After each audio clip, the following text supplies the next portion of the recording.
BHK flat 842 SFTలో 59 లక్షలు మాత్రమే. కొంపల్లి ఓక్ రిడ్జ్ ఇంటర్నేషనల్ స్కూల్ కి 5 నిమిషాల దూరంలో.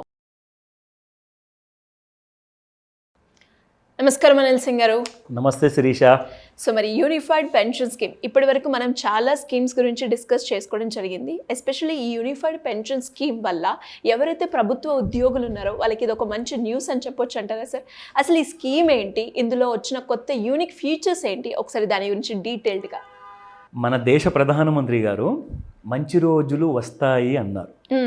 మాట తర్వాత ఇది చాలా పెద్ద గ్రేట్ గుడ్ న్యూస్ అని చెప్పొచ్చు. అందరూ స్పెషల్లీ కేంద్ర ప్రభుత్వ ఉద్యోగులందరూ కూడా పండగ చేసుకునే సమయం వచ్చేసింది.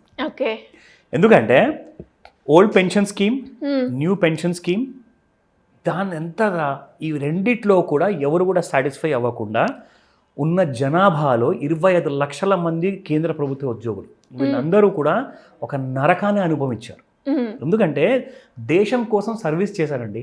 కేంద్ర ప్రభుత్వ ఉద్యోగులు అంటే they can be in railway department, అది ఆర్మీ అవ్వచ్చా, లేదంటే ఇంకెన్నో డిపార్ట్మెంట్స్ ఉన్నాయి. అంటే దేశానికి సేవ చేసిన తర్వాత మాకు అసలు మిగిలేది ఇదేనా, మాకు అసలు రికగ్నిషన్ లేదా, మాకు అసలు ఆ రెస్పెక్ట్ అంటూ లేదా, మాకు విలువ లేదా, అంటే సర్వీస్ చేసినంతకాలం మమ్మల్ని వాడుకున్న తర్వాత ప్రభుత్వం మా కోసం ఏం చేయదా? సో అలాంటి విషయానికి వచ్చినప్పుడు old pension scheme and new pension scheme రెండు కూడా రిజెక్ట్ అయిపోయాయి, ఫెయిల్ అయిపోయాయి మొత్తానికి. సో దీని గురించి కేంద్ర ప్రభుత్వము చాలా సీరియస్గా తీసుకున్న తర్వాత గత 10 ఏళ్ళుగా ఉన్న సేమ్ ప్రభుత్వం ఇప్పుడు మళ్ళీ మూడోసారి పవర్లోకి వచ్చిన తర్వాత ఇట్స్ టూ లేట్ అని చెప్పేసి భావించేసి ఒక పెద్ద కమిటీని అరేంజ్ చేశారు. ఆ కమిటీని ప్యూర్గా బ్యూరోక్రాట్స్, ఇంటలెక్చువల్స్, వీళ్ళందరూ కూడా దేశం మొత్తంలో అన్ని విభాగాల్లో, కేంద్ర ప్రభుత్వంలో ఉన్న అన్ని విభాగాలతో స్టేట్ గవర్నమెంట్తో పాటు కోఆర్డినేషన్ చేయాల్సిన అవసరం ఉన్నా వాళ్ళు కూడా కోఆర్డినేట్ చేసేసి అందరి ఫీడ్బ్యాక్ అంటూ తీసుకున్నారు. అంటే మనం టెస్టిమోనియల్ అంటాం కదా. సో జెన్యూన్ ఫీడ్బ్యాక్ అంటూ వచ్చిన తర్వాత ఒక ఇంపార్టెంట్ విషయం అనేది తెలియదు. ఎవరైతే గవర్నమెంట్ సర్వీస్ చేశారో వాళ్ళ దగ్గర నుంచి. కరెక్ట్. సో సర్వీస్ చేసి రిటైర్ అయిన వాళ్ళు కానివ్వండి, సర్వీస్లో ఉన్నవాళ్ళు కానివ్వండి, ఎందుకంటే ఇద్దరి పర్స్పెక్టివ్ కలవాలి. ట్రూ. వీళ్ళకు ఏ కష్టాలు ఉన్నాయో, వీళ్ళకి ఏదైతే కష్టాలు రాబోతున్నాయో రిటైర్మెంట్ తర్వాత అనేది తెలుసుకోవాలి కదా. సో కాబట్టి ఈ రెండు విషయాలు తేలింది ఏంటంటే అసలు మొత్తానికి మా దేశం మా కోసం ఏం చేయట్లేదు అనే భావన వచ్చేసింది. దానికోసము అది చాలా బ్యాడ్ థింగ్ అని చెప్పేసి కేంద్ర ప్రభుత్వం ఇంత చేస్తున్నా కానీ అసలు కేంద్ర ప్రభుత్వం ఉద్యోగుల కోసం ఏం చేయకపోతే బాగోదని, ఇది హై టైం, ఇప్పుడు చేయకపోతే ఎప్పుడు చేయలేమని చెప్పేసి ఇమ్మీడియట్గా ఆ కమిటీ నిర్ణయించబడింది అనమాట. ఆ రికమెండేషన్స్ అన్నీ కూడా తీసుకెళ్లి కేంద్ర ప్రభుత్వానికి, కేంద్ర క్యాబినెట్ మినిస్టర్స్కి ఆ రికమెండేషన్ సమర్పించారు. అప్పుడు అప్రూవల్ అనేది తీసుకోబడింది. అది పార్లమెంట్ ద్వారానా లేదంటే గవర్నమెంట్ మినిస్టర్స్ సిగ్నేచర్స్ ద్వారా అంటారా, అవన్నీ కూడా డెసిషన్ తీసుకున్నాక ఇప్పుడు దానికి ఒక రూపొందించడం జరిగింది, దానికి ఒక లా రూపంలో తీసుకురావడం జరిగింది. అదే యూనిఫైడ్ పెన్షన్ స్కీమ్. సో మరి ఇందులో ఉన్న ఫీచర్స్ ఏంటి సార్? మీరు చెప్తూ ఉంటే ఆ 2 ఒపీనియన్స్ తీసుకున్నారు అని చెప్పారు. సో ఎక్స్పెక్ట్ చేయొచ్చా మాకు మంచిగా ఉంటుందని, ఎవరైతే ప్రభుత్వం జాబ్లో చేసి తర్వాత రిటైర్ అయిన వాళ్ళందరికీ కూడా? ఎందుకంటే నేను గ్రేట్ గుడ్ న్యూస్ అని చెప్పాను. సో కాబట్టి ఆ మాట చెప్పిన విధంగానే ఆ రిజల్ట్ కూడా అలా ఉంటే చాలా మంచి శుభకరం. సో మీరు అన్నట్టుగా ఎక్స్పెక్ట్ చేయొచ్చా ఒక మంచి గుడ్ న్యూస్ అన్నారు కదా, మీ ఎక్స్పెక్టేషన్స్ కంటే ఎక్కువగా వచ్చిందని చెప్తా. Okay sir, interesting and exciting గా కూడా ఉంది. కరెక్ట్. ఎందుకంటే ఫస్ట్ అండ్ ఫార్మోస్ట్ మనం మాట్లాడుకుందాము, ఈ స్కీము యూనిఫైడ్ పెన్షన్ స్కీమ్ ఏదైతే ఉందో నెక్స్ట్ ఇయర్ 2025 1st April నుంచి ఇంప్లిమెంటేషన్ ఉంటుంది. అయితే మీ అందరికి ఒక గుడ్ న్యూస్ ఏంటంటే ఎవరైతే మరి 2025 తర్వాతనే విలువ వస్తుంది, మేము రిటైర్ అయితే మాకు వస్తుంది అని అన్నారు కదా, మరి ముందు రిటైర్మెంట్ అయిన వాళ్ళ సంగతి ఏంటి? ఓకే, అవును సార్ కదా, పర్టిక్యులర్ పీరియడ్ అంటూ ఉంటుందా? ఎగ్జాక్ట్లీ, వాళ్ళు కూడా దేశ సేవకులే కదా. అవును. సరే, 1 సంవత్సరం ముందు నుంచే రిటైర్మెంట్ అయిన వాళ్ళకి ఇద్దామా? లేదు, కుదరదు.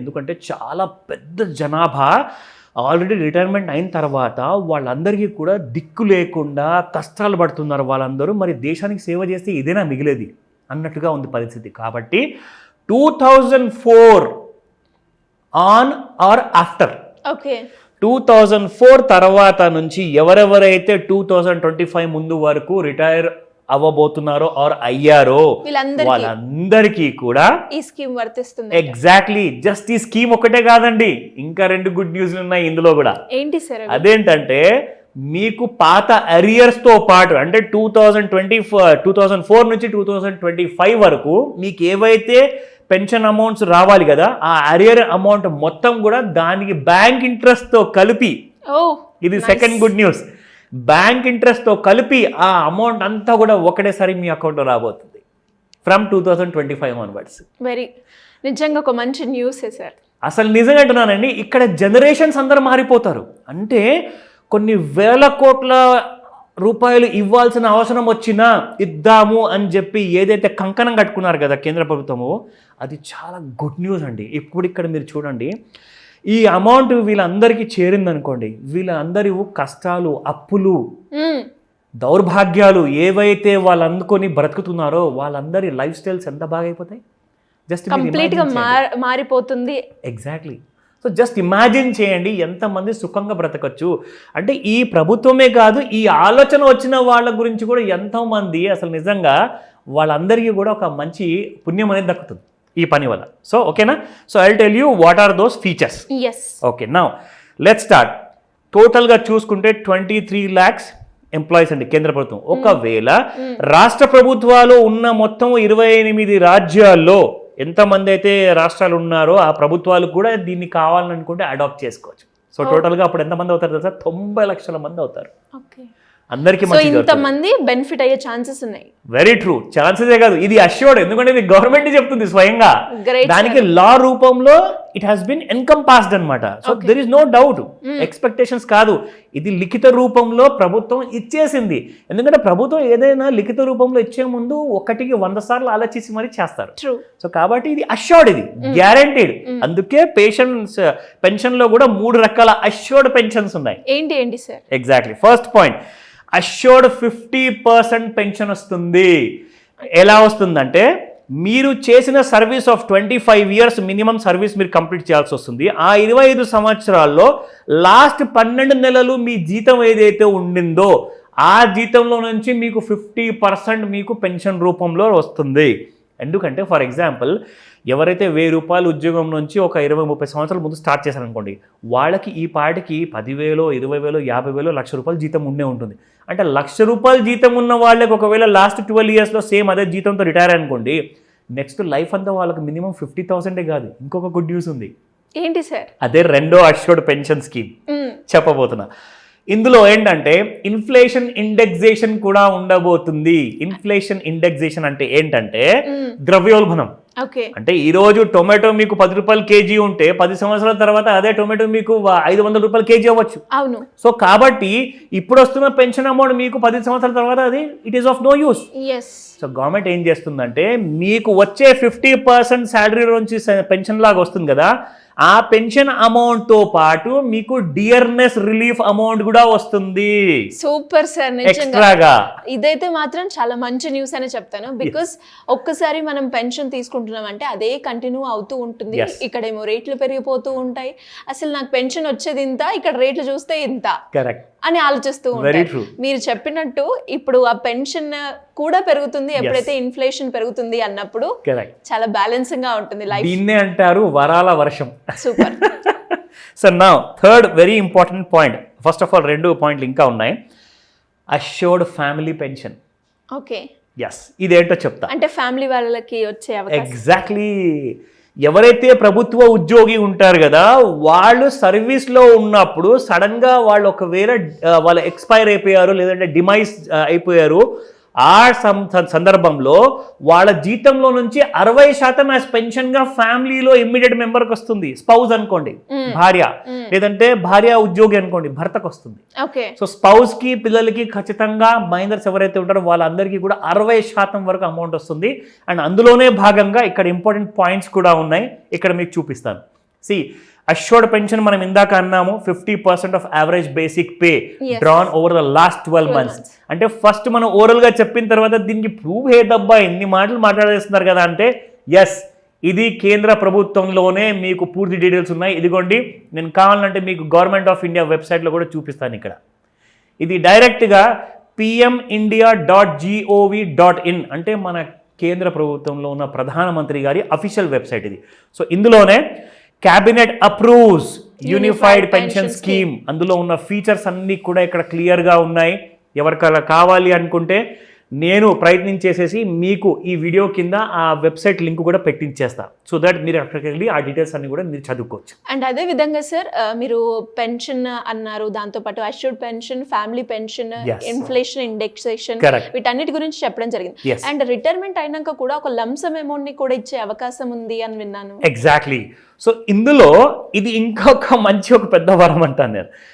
అయితే మీకు 50% పెన్షన్ ఎవరికైతే రిటైరీస్ ఉన్నారో 2025 తర్వాత ఇస్తారు కదా, వాళ్ళకి పెన్షన్ అమౌంట్ తగ్గకుండానే డైరెక్ట్గా వాళ్ళ జీతాల్లో నుంచి ఏదైతే వాళ్ళకు మొత్తం అమౌంట్ వస్తుంది కదా, as a salary, for example ₹1,00,000 నెలకి జీతం అనుకోండి, 1/10 of the monthly salary drawn ఏదైతే ఉంటుందో, నెట్ శాలరీ ఇంటికి తీసుకెళ్తారు కదా, ₹1,00,000 అనుకుంటే ఎగ్జాంపుల్, అందులో నుంచి ₹10,000 లెక్కన ఎగ్జాంపుల్ చెప్తున్నాను, ఆ ₹10,000 లెక్కన మీకు ఒక లంసమ్ అమౌంట్ కూడా మీరు సర్వీస్ చేసిన కాలంలో వచ్చే టోటల్ అమౌంట్ లంసమ్ అమౌంట్ కూడా మీకు ఇవ్వబడుతుంది అన్నమాట. Okay, super.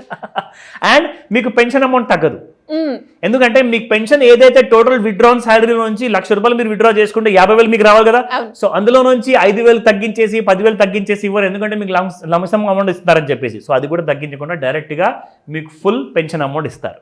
That's again a very big news. దీన్ని మళ్ళీ నేను చెప్తాను, వరల వర్షం అని చెప్పేసి. ఓకేనా? Last but not the least, ఇది చాలా ఇంపార్టెంట్ పాయింట్ శిరీష. ఎవరైతే ప్రభుత్వ ఉద్యోగులు ఉన్నారో వాళ్ళకి అష్యూర్డ్ మినిమం పెన్షన్ ఉంటుంది. ఎందుకంటే చిన్న చిన్న పోస్టుల పైన ఉండేవాళ్ళు చిన్న చిన్న ఉద్యోగాలతో రిటైర్ అయిపోతారు. ఇప్పుడు ఫర్ ఎగ్జాంపుల్ ఒక ఎగ్జాంపుల్ తీసుకుంటాను మీకు, ఎవరికైతే జీతము 18,000 ఉందనుకుందాము, వాళ్ళకి మినిమం పెన్షన్ గవర్నమెంట్ ఏం డిసైడ్ చేసిందంటే మీకు మినిమం ₹10,000 మీకు ప్రతి నెల ఇస్తాము అని చెప్పేసి గవర్నమెంట్ ఒప్పందం చేయడం జరిగింది. సిగ్నేచర్స్ అయిపోయాయి, అది లా రూపంలో వచ్చేసింది. అంటే 18,000 జీతం ఉన్న అతనికి 50% శాలరీలో నుంచి ఇవ్వాలి పెన్షన్ రూపంలో, అంటే 9,000 వస్తాయి కదా మరి. అవును. సో 9,000 ఇవ్వకుండా గవర్నమెంట్ ఏం చేస్తుందంటే స్వయంగా అందులో ఇంకొక ₹1,000 యాడ్ చేసేసి 10,000 మినిమం గవర్నమెంట్ వైపు నుంచి, మా వైపు నుంచి మీకు 9 కాదు 10,000 మేము ఇస్తామని చెప్పేసి దాన్ని ఒక మినిమం రూల్ లాగా పెట్టేశారు. Super sir. ఒక మినిమం ప్రైస్ ఫిక్స్ చేసి చిన్న చిన్న ప్రభుత్వ ఉద్యోగులకు కూడా ఒక మంచి అండగా అయితే నిలుస్తుంది అని చెప్పొచ్చు. Very true. సో ఇందులో మనం చూసుకుంటే ఫస్ట్ అండ్ ఫార్మోస్ట్ ఇవన్నిటికీ కూడా మీరు ఎవరైతే కేంద్ర ప్రభుత్వ ఉద్యోగులు ఉన్నారో వాళ్ళైతే ఫస్ట్ ఎలిజిబుల్ అండి. ఇకపోతే రాష్ట్ర ప్రభుత్వాలు కూడా ఈ ఆప్షన్ని ఎన్నుకున్నారనుకోండి, రాష్ట్ర ప్రభుత్వంలో ఉన్న ఎంప్లాయీస్ అందరికీ కూడా, దేశంలో అందరూ కూడా, అంటే కొన్ని కోట్ల మందిలో ఉన్న 90 lakhs ఎంప్లాయీస్లో, ఇప్పుడు ఫర్ ఎగ్జాంపుల్ ఆ 90 lakhs ఎంప్లాయీస్ ఇంటూ 3 అనుకుంటే ఫ్యామిలీ మెంబర్స్కి ఎన్ని కోట్ల మంది అవుతారండి? ఎంత మంచి హెల్ప్ అవుతుంది వాళ్ళందరికీ కూడా. రాష్ట్ర ప్రభుత్వాలు కూడా దయచేసి ఈ ఆర్డర్ని ఒకవేళ యాక్సెప్ట్ చేసుకుంటే అందరికీ మంచి జరుగుతుందని చెప్పి ఈ మంచి విషయంతో ఈ విషయం మొత్తం నేను మీకు చెప్పాను Sirisha. That's the end. Super sir. నిజంగా చాలా మందికి కూడా ఎవరైతే రిటైర్మెంట్ అయిపోయిన ప్రభుత్వ ఉద్యోగులకి ఇది ఒక మంచి శుభవార్త అని చెప్పొచ్చు. వాళ్ళందరూ కూడా మాకంటూ ఏం లేదా, మేము ఇన్ని రోజులు సర్వీస్ చేశాం కానీ అన్న ఆలోచనతో ఉన్నారు. ఎప్పుడైతే ఈ పెన్షన్ స్కీమ్ గురించి ఈ మాటలు విన్నారో వాళ్ళందరి మనసు కూడా చాలా తృప్తి చెందే ఉంటుంది నాకు తెలిసి. Anyways great news sir, great information. మరి ఇలా ఎవరికైనా కూడా ఈ స్కీమ్స్ గురించి ఇన్ఫర్మేషన్ తెలుసుకోవాలి అన్న అప్పుల నుంచి బయటపడాలి అనుకున్నా, మీ క్లాస్ అటెండ్ అవ్వాలి అంటే ఏ విధంగా అప్రోచ్ అయ్యే ఛాన్స్ ఉందంటారు సార్? షూర్, తప్పకుండా శిరీష. ఈ విషయంలో చెప్పే ముందు అందరికీ నేను ఒక విషయం చెప్పాలనుకుంటున్నాను. ఫస్ట్ ఆఫ్ ఆల్ శిరీష గారు అండ్ నేను, మా ఇద్దరికి ఈ ఆపర్చునిటీ వచ్చినందుకు, దేశంలో ఇంత పెద్ద గుడ్ న్యూస్ ఇస్తున్నందుకు ఇది గ్రేట్ ఆపర్చునిటీ అని చెప్తాను. సో మీ అందరి దాకా ఈ ఇన్ఫర్మేషన్ మేము తీసుకురాగలిగాము, ఇది మాకు ఒక great opportunity. So thank you all. In fact మీరు అందరూ కూడా పండగ చేసుకోండి అని చెప్తా. Now coming to the question, screen పైన కనిపిస్తున్న నెంబర్కి మీరు కాల్ చేయండి. నంబర్లో ఒకవేళ బిజీ వచ్చినా ఆర్ రెస్పాన్స్ లేకున్నా కానీ మీరు వాట్సాప్ మెసేజ్ పెట్టండి. అండ్ ఇందులో క్లాస్ గురించి నేను చెప్తాను. ఈ మంత్ ఎండ్లో మీకు ఒక కండెన్స్డ్ ఫార్మాట్లో ఒక స్పెషల్ మాస్టర్ క్లాస్ ఉండబోతుంది. ఎలాంటి అప్పులు కానివ్వండి, ఫ్యూచర్ ప్లానింగ్ కానివ్వండి, ఇప్పుడు మీరు అందరూ రిటైర్ కాబోతున్నారు, రిటైర్మెంట్ ప్లానింగ్ కూడా చేసుకోవాలి, ఇన్వెస్ట్మెంట్స్ చేయాలి. సో ఇవన్నిటికీ కోసము మీరు ఇమ్మీడియట్గా నాతో పర్సనల్గా కలవచ్చు, ఆఫ్లైన్ క్లాస్లో, లేదంటారా ఆన్లైన్ క్లాస్లో కూడా ఈ మొత్తం డీటెయిల్స్ అన్ని మీరు నేర్చుకోవచ్చు. ఈ డీటెయిల్స్ అన్నిటికీ కోసం ఇమ్మీడియట్గా కాల్ చేసి రిజిస్టర్ చేసుకోమని చెప్తాను Sirisha. Thank you sir. Thank you so much. Welcome Sirisha.